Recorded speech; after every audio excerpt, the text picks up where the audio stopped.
Hi, I'm Laura Naser, the family lawyer on Instagram, and I've got your questions, so here are my answers. My ex isn't taking social distancing seriously and is going out unnecessarily. What can I do?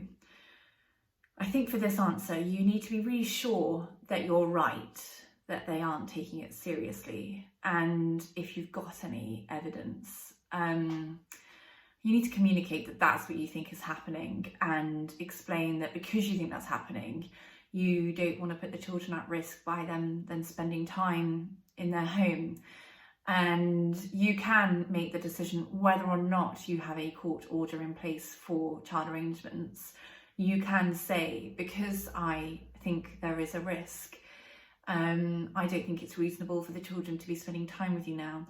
You could ask them to say, look, can you now go into isolation for, I can't remember if it's 7 or 14 days, and assuming you have no symptoms after that period, then I'm happy for the children to start coming and spending time with you again on the strict basis that you do respect the self-isolation rules. But if you really do believe that they're not, and you think it's a risk to your children, then you can say no. But what I would say is, don't just say, no, you're not seeing them, spending time with them. Let's say, well, because of this, I will facilitate a video call, a telephone call. You can text or call the kids on their mobiles, depending on the age of the children. Think of alternatives. There is a positive requirement on parents. If you're going to say, I can't keep with the current agreement or court order, there is a recommendation from our top family law judge that you are expected to be providing alternatives. So be seen as being reasonable in your explanation and in your offer of alternatives. Can I stop my child from moving between houses if I think it puts them or others at risk? The example being that my ex lives with elderly parents. Now, assuming both homes are in lockdown, even though there are elderly in that home, assuming it is in lockdown and they're in isolation and there's no symptoms, then I think the child is still safe to move between those two homes. I don't think that's unreasonable because they're elderly. If your child were to have symptoms, then of course you would not want them to move to another home. You should be in self-isolation. If you felt that going to another home was a risk, not because they have elderly people there, but because people in that home are still going out in the community and are exposed to risk, then it depends on the circumstances, but you may be reasonable in your circumstances to say at that point, I don't think the child should still be coming to your home because of these reasons. It's all about explanation, being reasonable, but remember, it's not just about saying, no, we're not going to do this anymore. It's about offering alternatives and make up time. You've missed an overnight, so when we get back to normal, when we're out of this temporary situation, I will make sure that you get some extra time with the child then. My ex normally sees our child in a neutral space. Neither home is an option. How should we manage this now? I think that's a really good question because there's lots of people who have that scenario. If neither home is an option, then you could say, we just can't do this right now, but remember to offer alternatives, the videos, etc.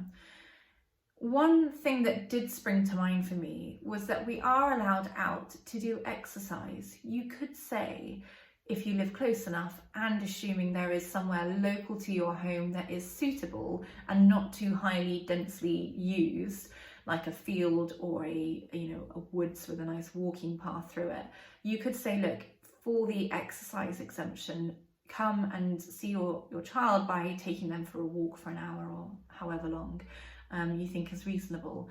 I think in addition, you would probably still need to say, and I'll make sure I send photos or facilitate phone or video calls. I think video calls are preferenced. And do remember catch-up time. Once we're out of this temporary period, then we'll make sure you get some extra time then. I don't think it has to be exchanged one for one, like you missed one night, therefore you'll get one extra night, because this could be going on for some time. But it's about being reasonable. Does my ex still have to pay maintenance if their work closes down? If you're going through the child maintenance service and they apply a formula to calculate how child maintenance is calculated, then you are obliged to inform them if you have a change in your work circumstances, such as you're unemployed, you switch to self-employment, your income reduces or increases by 25% or more. So yes, you should contact them and they will do a new assessment. My view is you should be reasonable. So whether or not you're going through the CMS, you should be reasonable. Everyone's finding this current situation really tough, and I think the financial impact is going to go on for a bit longer, even once we're out of isolation. So I think people's incomes are affected, people's incomes will be affected, whether they're feeling it now or it's to come. And we've got to just be reasonable. I think it's really important to remember that the reason you pay child maintenance is because you've got a human being who requires financial support. And if your income is being affected, it is likely that the other parent's income will also be affected, either now or in the future. So don't just think, well, I'm out of luck, so that's it, I'm not paying anything. Be reasonable, use savings, whatever you have got to contribute, because you've got a human being to support. The other thing I would say is to try and mitigate your circumstances. The government are offering loads of support right now for those who are finding that their income or their business is suddenly being affected unexpectedly. So do try and seek support from the government. See what benefits, if any, you are now eligible for. They've widened the criteria for some. So see if you can still get some income and contribute what you can. You've got to be reasonable and child focused. What if my ex lives on the other side of the country and we're not in agreement about what is in the best interests of our children regarding child arrangements during lockdown? We do have a court order.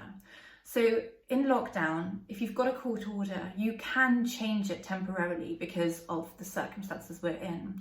Ideally, you should agree by consent to change that court order. So you both agree. If you don't agree, then one parent can override the other and say, I am not willing for these reasons to comply with the court order right now. And that's acceptable. I think that's fine, as long as you are well reasoned and well explained. If the other parent really doesn't agree and they think, absolutely not, you are being unreasonable, then you can make an application to court. The stages before that are, you should really reach out to a lawyer, see if they can assist you in helping to correspond with your ex, either yourself or they will correspond on your behalf. Get some mediation in place. All of these services are available still now via video. The courts are still open, so you could make an application to court, but do try all the non-court options first. Court is always a last resort. So for the parent who is thinking, I'm just not willing because we have such a distance between us, and reasons such as driving all that far would require us to go to the toilets, use service stations, etc., then I think that is reasonable for you to say, for those reasons, I'm not going to facilitate travelling with the children to get to your home. But remember to offer alternatives. Video calls, telephone calls, text message, photos, videos. Facilitate alternative contact and offer catch-up contact once we're out of this temporary situation. How should I manage at-home visitation and social distancing? My ex comes to my home to see our child. Is this allowable and advisable? Well, again, it comes down, if they are coming from a home that is in lockdown and they are moving from a locked down home to your lockdown home, then I think that probably is still reasonable. The fact that the arrangement is that they come to your home, I assume there are no safeguarding issues. If they weren't in lockdown and you felt that they were still being exposed and it was an unnecessary risk for them to then be entering your home, then perhaps not. If it is a bird nesting situation where they come in, you move out, go somewhere else, then you come back, they move out, go somewhere else, then perhaps that may be a little bit too much risk exposure. It's all about what is reasonable. You've got to balance in the risk and the overriding objective of avoiding spreading this virus and what's in your child's best interest, which of course is to spend time still with both parents. If you can't do that physically, then remember to offer alternatives. video, telephone, text, email, send photos, send videos, catch up time once we're out of this situation. My ex wants to change our arrangements while we're in lockdown. I'm not comfortable with this. We don't have a court order. So if the arrangements that you're seeking to change are the long-term arrangements, meaning out of this current temporary situation we're all in, then if you were to be in agreement, then I see no reason why you shouldn't reach agreement now and say, once we're out of this, this is what the new plan will be. In this case, you're saying you're not comfortable with this. I would look at why you're not comfortable. Make sure you are explaining why you're not comfortable, what it is that you're not sure about, and start communicating about that. Reach out to other services, mediators, solicitors. We're all still available. Use this time to try and work on that and communicate with each other. If you're saying, I'm just not comfortable to change the arrangements because we're in lockdown, then I think that's fine. You just simply say, look, I'm not willing to talk about this right now because we're in, there's so much else going on at the moment. But if it is about just having that chat and talking about it, then I would say if you are struggling with communication between you, look at third parties. So mediation, solicitors' correspondence, arbitration, last resort is always the court application. What will happen to my children if I'm hospitalized with severe coronavirus symptoms? I don't have any local support. Now, this question is a really difficult one to answer. I know it's something that people are really concerned about because in a normal emergency situation, you would probably be able to call on someone, but because everyone's on lockdown, it makes it harder to call upon someone, doesn't it? In a situation where you just don't have any local support, my inclination is to say, well, the other parent, assuming they're in the country, would need to just come. They would need to move and get to you and help with the children. If that isn't an option, say they're abroad or, they cannot get to you, it would require public transport or something, then who else would you call in an emergency situation? It's really tough, but I think it's something that people need to consider. If you're on your own, who is your support backup? Who would you call upon? Have that chat with them now. If this were to happen, could I call on you? Would that be okay? You probably might need more than one person as your backup plan. In a worst case scenario, I think the local authority would step in and care for your children on a temporary basis. And it really is temporary. Them stepping in and looking after your children is not a reflection of your parenting. It's a reflection of the fact that you've got really severely sick and you need help. It's just temporary. Your children would not be removed from you because you get sick. Okay, so don't fear it, but try and get a plan in place if you can.